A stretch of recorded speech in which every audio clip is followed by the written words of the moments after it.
¿Qué tal, amigos? Bienvenidos a Construyendo Leyes, un espacio que nos permite conocer de cerca el trabajo de todas las comisiones de la Asamblea Nacional. Soy Lorena Espinosa y en los próximos 30 minutos revisamos lo más destacado de esta semana. Esta semana, listo informe para segundo debate del proyecto de ley de inversiones.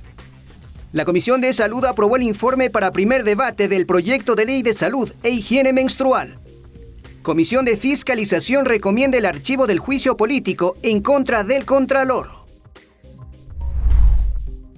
Con 6 votos a favor, la Comisión de Desarrollo Económico aprobó el informe para segundo debate del proyecto de ley de atracción de inversiones. El documento deberá ser conocido por el Pleno para su segundo y definitivo debate. El informe para segundo debate del proyecto de ley de atracciones de inversiones, calificado de carácter urgente en materia económica, fue aprobado por la Comisión de Desarrollo Económico para su discusión en la legislatura. El ponente del texto, Daniel Noboa, consideró que la ley busca la generación de empleo. Pero tenemos la intención de presentar una ley buena que atraiga a los inversores, que escojan el Ecuador en vez de irse a nuestros países vecinos, que escojan el Ecuador en vez de irse al sudeste asiático. La iniciativa legal del Ejecutivo de 258 artículos, compuesto de 6 libros, recibió varias observaciones. El asambleísta Carlos Zambrano detalló los aportes. 60, 70 observaciones que se han hecho desde la bancada de UNES, yo aquí represento a la bancada. Como le dije, en el tema del mercado de valores, las garantías que tienen que existir en las zonas francas también tenemos, en las prendas acuícolas también tenemos otras inquietudes. Desde el oficialismo, el asambleísta Francisco Jiménez precisó que se evacuaron los aportes de las 5 bancadas legislativas, uno de ellos las regulaciones al Código Monetario. Aquí, por ejemplo, si hay una divergencia sobre quién debe controlar mejor el mercado de valores, si la superintendencia de compañías o la superintendencia de bancos. Son las implicaciones de pasar el sector de seguros a la superintendencia de bancos, evitar un nuevo caso ISPOL. Otro de los cuestionamientos al texto fue respecto al libro 1 sobre las delegaciones de las inversiones público-privadas. Según los legisladores del Estado, concesionaría los sectores estratégicos. He puesto yo un ejemplo de un colegio que sea entregado a la administración privada a espaldas del colegio. Absolutamente claro, candados y prohibiciones para que no quede ninguna, ni la más mínima duda, no puedan representar una privatización, una transferencia del patrimonio ni una venta de activos. Pero la ley también cuenta con beneficios conexos con la sostenibilidad económica en las zonas de frontera. Aumentar la oferta exportable no petrolera y mejorar nuestro panorama de servicios. Para eso se generan incentivos. Exención por 10 años del impuesto a la renta, exención del IVA. El texto será remitido a la presidenta de la Asamblea Nacional para que convoque al Pleno para su segundo y definitivo debate. Rolando Ayauca, Televisión Legislativa. La Comisión de Fiscalización aprobó el informe que recomienda el archivo del juicio político en contra del Contralor subrogante Carlos Riofrío. Además, el bloque legislativo de UNES informó que retirará la solicitud de juicio político en contra del Procurador General del Estado, Íñigo Salvador. Así lo decidió la mesa legislativa en su informe, que fue aprobado con 5 votos afirmativos y 3 en contra. Que por mayoría recomienda el archivo de la solicitud de juicio político en contra del ingeniero Carlos Riofrío, Contralor subrogante del Estado. La sesión en donde se aprobó el informe contó con la presencia de varios asambleístas de UNES, quienes rechazaron la recomendación de archivo del informe. El legislador Ronnie Aliaga, proponente del juicio político, insistió en que Riofrío incumplió sus funciones. Más de 10.000 procesos de contratación que no tienen informe de pertinencia, dado al acuerdo que él emitió. Además, los legisladores de UNES anunciaron que retiran la solicitud de juicio político en contra del Procurador General del Estado, Íñigo Salvador, que era el siguiente a tratarse en la Comisión de Fiscalización. Ferdinand Álvarez, proponente de ese juicio político, dio las explicaciones. Para que la Comisión de Fiscalización de manera inmediata proceda a conocer y a tramitar como tal y a calificar la solicitud de juicio político en contra de los 4 consejeros del Consejo de Participación Ciudadana y Control Social. Y es que según el orden de calificación de los juicios políticos, luego del procurador está la solicitud contra los vocales del Consejo Nacional Electoral, posterior del Consejo de la Judicatura y después la solicitud de juicio político en contra de los 4 vocales del Consejo de Participación Ciudadana y otro contra los 7 consejeros de Participación Ciudadana.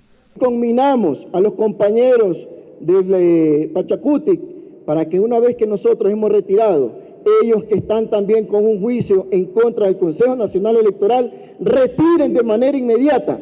Y como no existe normativa, acabo de pedir a la presidenta de la legislatura que por su intermedio se solicite a la Unidad Técnica Legislativa un criterio jurídico. Sobre el juicio político en contra de Carlos Riofrío, la próxima semana el Pleno de la Asamblea Nacional decidirá si acoge el informe de archivo de la Comisión de Fiscalización o procede con el enjuiciamiento político. Ricardo Bravo, Televisión Legislativa. La Comisión Ocasional de Enmiendas aprobó el informe para primer debate del proyecto que busca reformar la Constitución respecto de la modificación del número de votos para la ratificación de una objeción parcial a un proyecto de ley. La mesa recomienda el archivo. La Comisión Ocasional de Enmiendas decidió aprobar el informe para primer debate sobre la propuesta de enmienda constitucional que planteaba la posibilidad de que la Asamblea Nacional pueda ratificarse con mayoría absoluta, 70 votos, y no con mayoría calificada, 92 votos, luego de una objeción parcial de un proyecto de ley. El titular de la mesa, Francisco Jiménez, expresó que tras un análisis de la mesa técnica y con aportes de diferentes sectores, coincidieron en que la propuesta no es viable. Por ello, plantean al Pleno Legislativo su archivo. Hubiese afectado de forma importante las facultades de colegislador del Ejecutivo. Y como siempre lo hemos repetido aquí en esta comisión, nosotros no legislamos para la coyuntura. La coyuntura tiene sus propias lógicas y sus propios vaivenes. Nosotros legislamos para que el Estado ecuatoriano tenga un gobierno que pueda gobernar. En las conclusiones del informe se precisa que la modificación de la Constitución podría limitar sensiblemente la atribución del presidente de la República para incidir en dichos proyectos de ley, afectando gravemente en el sistema de pesos y contrapesos en las funciones del Estado. Así lo reconoció la legisladora Blanca Sarcancela. Sobre todo porque altera los principios fundamentales de la Constitución del equilibrio de poderes. La Comisión Ocasional de Enmiendas lleva a cabo el trámite de 2 propuestas de enmiendas, quedando pendiente una tercera sobre el presupuesto general del Estado. Pese a que no haya posturas definidas en la mesa, hay aspectos que analizar según el presidente de la Comisión, Francisco Jiménez. Tenemos que asegurarnos de que la Asamblea tenga las herramientas para procesar técnicamente todo lo que significa reglamentar, organizar y decidir sobre un presupuesto general del Estado. Entre las conclusiones del informe se establece que evidentemente lograr una mayoría calificada para ratificar los proyectos de ley implica una necesaria convergencia, análisis y negociación al interior del Parlamento. Este documento pasará a manos de la Presidencia de la Asamblea para convocatoria a debate ante el Pleno. Mariela Logroño, Televisión Legislativa. La Comisión de Relaciones Internacionales ampliará el análisis del proyecto de reformas a la Ley de Movilidad Humana respecto de la repatriación de restos mortales al Ecuador. La decisión se tomó en función de varias dudas sobre este mecanismo. La propuesta de reforma a la Ley Orgánica de Movilidad Humana de iniciativa del legislador Ángel Maita sobre repatriación de restos mortales por parte del Estado dice lo siguiente. El Estado costeará la repatriación de los restos mortales de nuestros compatriotas fallecidos en el extranjero en las condiciones determinadas por las normas infralegales dictadas por el Ministerio Rector en materia de movilidad humana, en respeto de los principios de eficacia, eficiencia, igualdad material, no discriminación y proporcionalidad. Esto generó un amplio debate al interior de la Comisión de Relaciones Internacionales. Los legisladores Mónica Palacios y Fernando Cedeño hablaron de la vulnerabilidad de las familias. La persona fallecida, el migrante fallecido, no tiene las posibilidades económicas, pero sus familiares por algún motivo sí han tenido. Entonces, ¿cómo vamos a trabajar en ese sentido con eso? No hay momento más doloroso que la muerte de un familiar. O sea, y estamos hablando de la muerte, en situaciones peor fuera de nuestra patria. Con ello coincidió el proponente de la reforma, Ángel Maita, expuso sobre la falta de agilidad de los trámites. Eso demora muchísimo tiempo, pasan 3, 4, 5, 6 semanas, porque primero hacen la evaluación económica a la familia más cercana que vive en Estados Unidos y luego aquí en el Ecuador también hacen otra evaluación. Con respecto a los trámites, intervino el director de Protección de Ecuatorianos en el Exterior, Edil Sánchez. Indicó que la Cancillería realiza previamente un análisis de la evaluación socioeconómica de la familia que reside en el país. O que se ha recopilado en terreno, determinar si efectivamente cumple con las condiciones, en este caso si es un ciudadano que no tiene posibilidades como para repatriar los restos mortales de sus compatriotas, ¿no? Y justamente este punto sobre la situación socioeconómica de las familias de los migrantes, explicó el titular de la comisión, Juan Fernando Flores, planteó un análisis más profundo del tema. Ver cómo podemos determinar realmente un sistema de determinación de vulnerabilidad que sea real.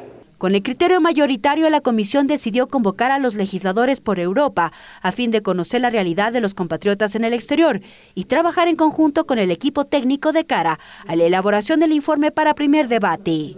Mariela Logroño, Televisión Legislativa. La Comisión de Niñez analiza la conformación de subcomisiones para dar seguimiento al cumplimiento de varias sentencias de la Corte Constitucional, entre ellas sobre la interrupción voluntaria del embarazo en casos de violación. La mesa deberá emitir un informe final en 60 días. La Comisión de Niñez analizó la conformación de subcomisiones para dar seguimiento y cumplimiento a las sentencias emitidas por la Corte Constitucional en materia de niñez y adolescencia.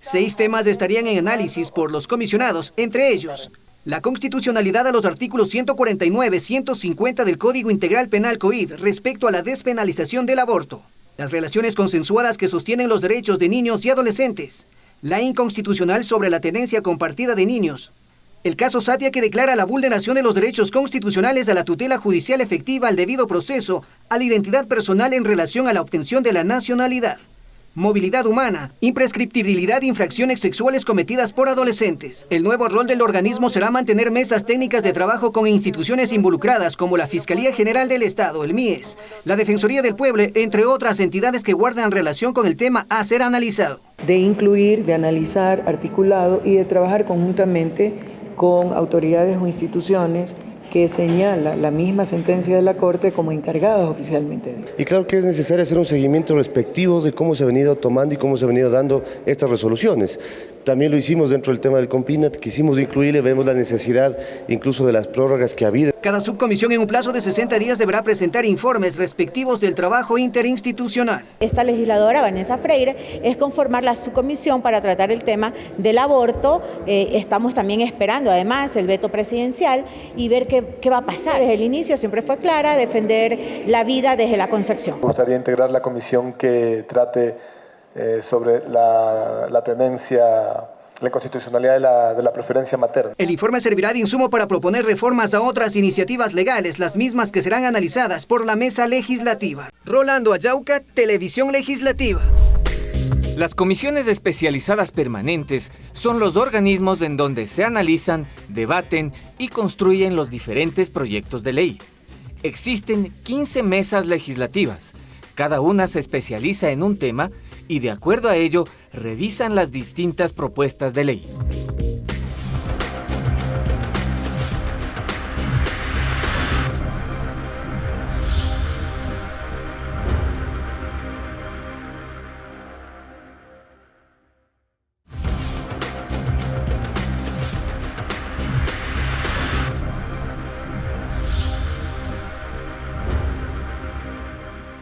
Seguimos con más de Construyendo Leyes y ahora les comentamos que la Comisión del Derecho a la Salud aprobó el informe para primer debate del proyecto de ley de salud e higiene menstrual.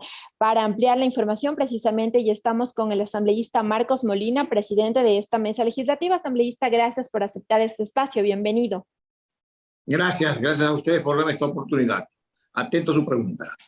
Asambleísta, coméntenos por favor cuál es el objetivo de este proyecto de ley y básicamente cuáles han sido los cambios de la propuesta original con la aprobación del informe para primer debate. Bien, el propósito de esto es darle a la mujer una higiene digna en cuanto a su menstruación, en atender ciertas y importantes situaciones de la mujer, a la niña y la adolescente, para que pueda tener una vida justa, digna, higiénica en cuanto a conocer sus hábitos y a mantener sus hábitos higiénicos dentro de la normalidad posible. En ese sentido, ¿qué se propone para dignificar? Nos habla de dignificar la menstruación en una mujer. ¿Qué es lo que se propone para que se pueda conocer desde el inicio qué es lo que sucede en el cuerpo de un adolescente cuando llega la menstruación y cuáles serían, como usted nos habla, de higiene? ¿Qué es lo que propone y dice esta propuesta? Esto propone a la mujer un conocimiento más de su cuerpo, un conocimiento más de su esfera sexual, un conocimiento más profundo de su higiene íntima, para que pueda tener una vida más justa, más digna. Enseñarle a las adolescentes sus reglas menstruales, cómo higienizarse y más que nada tener a la mano el elemento fundamental, sus elementos de toallas sanitarias y demás dispositivos listos para que ella pueda usarlos. Es una forma de llegar a la mujer más humilde, a la mujer con mayor cantidad de problemas económicos y que además de eso necesita solventar un rubro más en su casa, que es el costo de este dispositivo tan importante para la vida de una mujer. El propósito ahí existieron modificaciones en el acceso y gratuidad de productos para higiene menstrual. ¿En dónde se colocarán o cuál es la propuesta y esta modificación que hubo del texto original? El texto original pues hablaba sobre darle a la mayoría de las mujeres, y no puede ser, habría mucho costo. Esto se investigó a través de la Unidad Investigativa Económica de la legislatura y llegamos a la conclusión de que había que focalizarlo a las mujeres de la zona rural, las mujeres más humildes, las niñas y adolescentes que necesitan su higiene normal como cualquier mujer de ciudad, ¿verdad? Y que estamos como Estado en la capacidad de brindar esa situación a nuestras mujeres. Por lo tanto, asambleísta, si se garantiza el acceso gratuito, ¿se tiene un estudio del costo que representaría para el Estado y cómo se va a financiar esto? Así es. Bueno, nosotros hacemos reglas, nosotros hacemos leyes, nosotros fiscalizamos. En la parte económica es verdad, tenemos que tener una real conocimiento de cuál sería el costo de ello, porque si no una ley no está bien hecha. Tiene que tener financiación, ¿verdad? Financiamiento. Entonces, este estudio sirvió para decirnos que, por ejemplo, en el país menstruan más de 5 millones de mujeres, casi 6 millones de mujeres. Segundo, que si nosotros focalizamos el costo de esto, podría ser aproximadamente entre unos 48 y 50 millones de dólares al año, que no es nada. O sea, si hay una focalización realmente de aquellas personas, las más vulnerables en el agro, en la zona rural, en las zonas más desprotegidas, ¿verdad? Donde niñas que a veces no comen, no tienen ni un pan, van a tener para comprarse una toalla sanitaria, ¿verdad? Entonces, esto es una obra humanitaria, esto es una obra realmente, una inversión en la mujer como Estado. ¿Por qué? Porque esta higiene menstrual va a servir para que ella más tarde no vaya a tener un cáncer genital, para que ella no vaya a tener un cáncer cervicouterino, para que no vaya a tener hongos, para que no vaya a tener una serie de enfermedades que se producen con la falta de higiene dentro de esta serie de mujeres.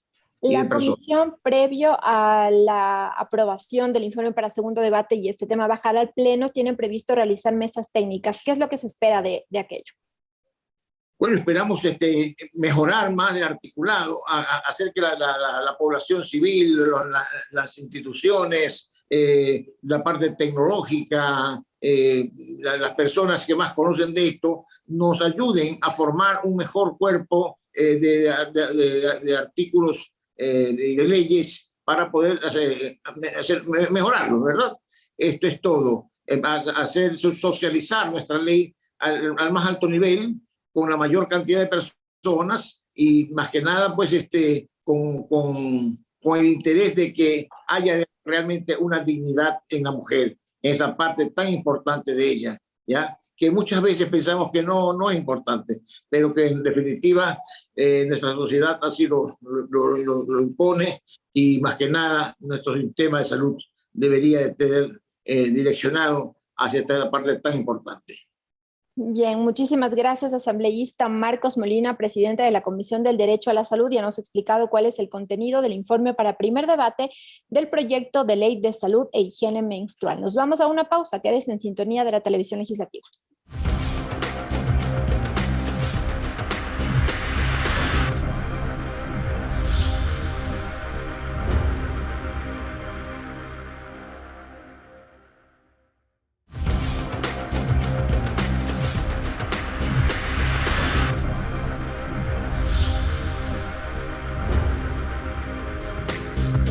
Para aprobar una ley se requieren 2 debates.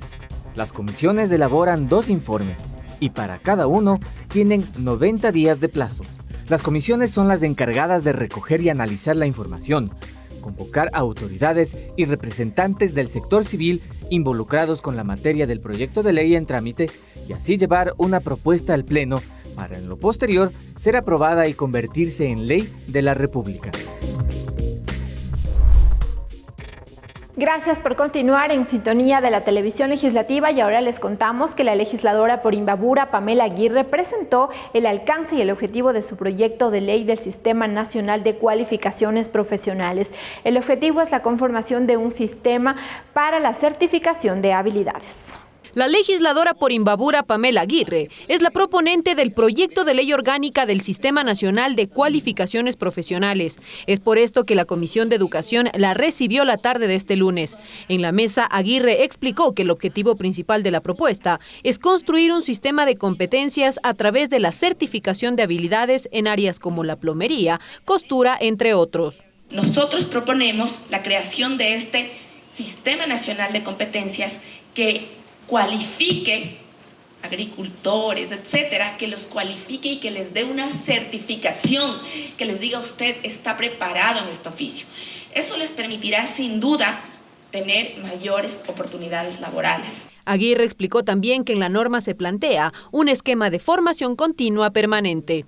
Podamos dar formación en temas de electricidad, de carpintería, etcétera. Les vamos formando mejor a estos profesionales que ya tienen su oficio. Esto es importante, son profesionales que ya tienen su oficio, que piden el reconocimiento del Estado y también una formación continua permanente. Los comisionados integrantes de la mesa reconocieron como positiva la iniciativa y resaltaron la importancia de que se valide a los distintos oficios a través de una certificación.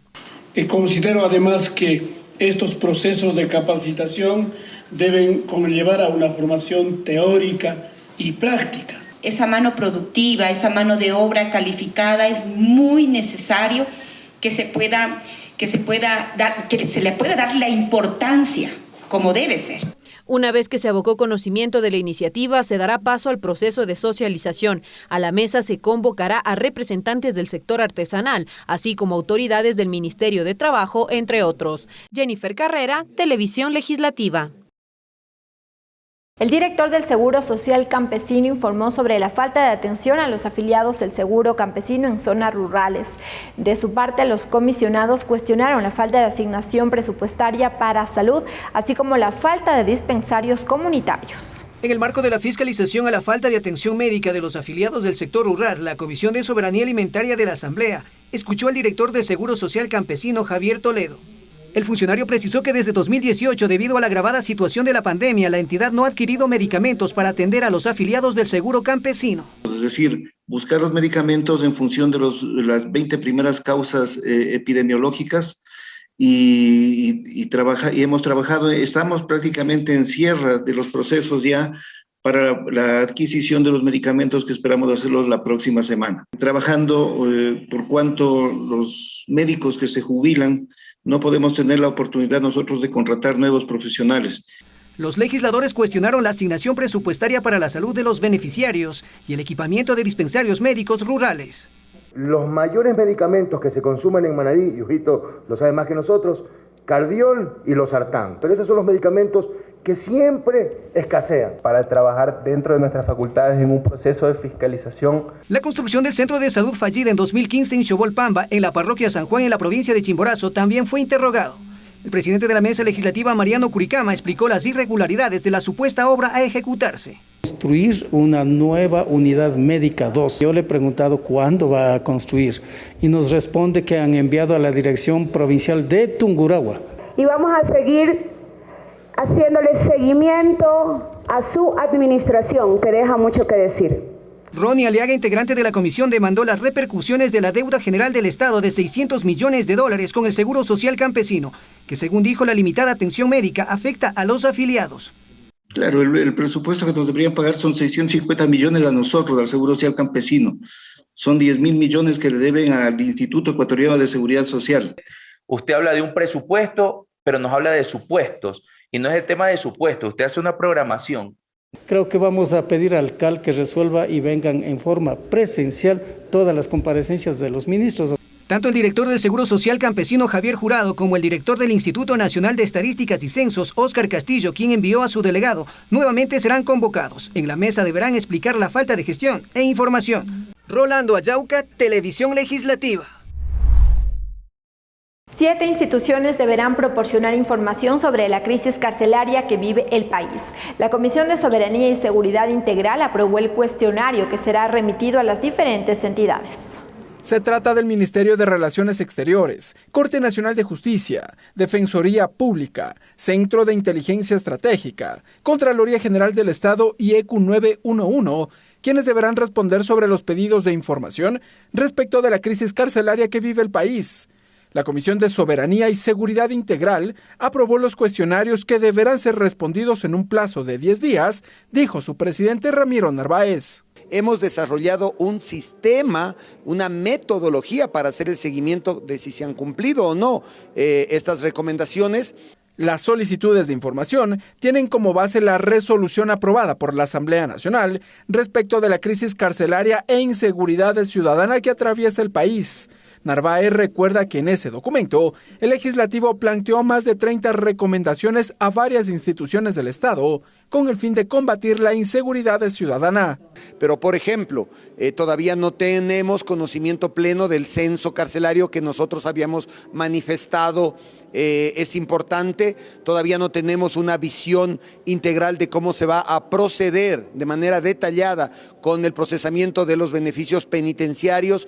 ¿Qué pasó con poder crear condiciones adecuadas para que los privados de la libertad tengan acceso a salud, tengan acceso a servicios básicos y también tengan acceso a estos espacios de rehabilitación que son necesarios? Narváez aseguró que a la fecha varias instituciones ya entregaron sus respuestas, por lo que esperan completar la documentación con las 7 restantes. Pero lo que esta Asamblea Nacional no va a hacer es dejar este tema en el abandono. La crisis carcelaria sigue vigente, las revueltas al interior de este espacio se pueden volver a repetir. El pasado 2 de febrero, el Servicio Nacional de Atención Integral a Personas Adultas Privadas de la Libertad, SNAI, informó de un nuevo enfrentamiento armado al interior de la penitenciaría del Litoral. El organismo no reportó personas fallecidas o heridas. En septiembre pasado, en ese mismo centro de rehabilitación, 120 personas fueron asesinadas y otras 80 resultaron heridas tras un motín. Ricardo Bravo, Televisión Legislativa. La Comisión del Derecho al Trabajo avanza con la socialización de varios proyectos de ley sobre la modalidad laboral en las plataformas digitales. La mesa legislativa prevé unificar 3 proyectos de ley de cara a la construcción del informe para primer debate. En la Comisión del Derecho al Trabajo se discuten varios proyectos de ley que tratan sobre la modalidad de trabajo de las personas que trabajan en plataformas digitales, que brindan servicio de transporte de personas o mercancías mediante el uso de una aplicación.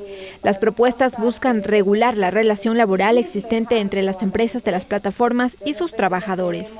Con el fin de socializar y recoger criterios y observaciones al contenido del proyecto, la mesa legislativa escuchó varios actores desde diferentes temáticas. Es así que representantes de plataformas digitales como de la empresa privada manifestaron que con la llegada de la pandemia, las economías colaborativas son fundamentales para mejorar la cifra de desempleo, ya que muchos de sus asociados trabajan en dicha modalidad para generar ingresos extras. Ajustar la regulación a los cambios que está viviendo el mundo y proyectar el país hacia estos cambios.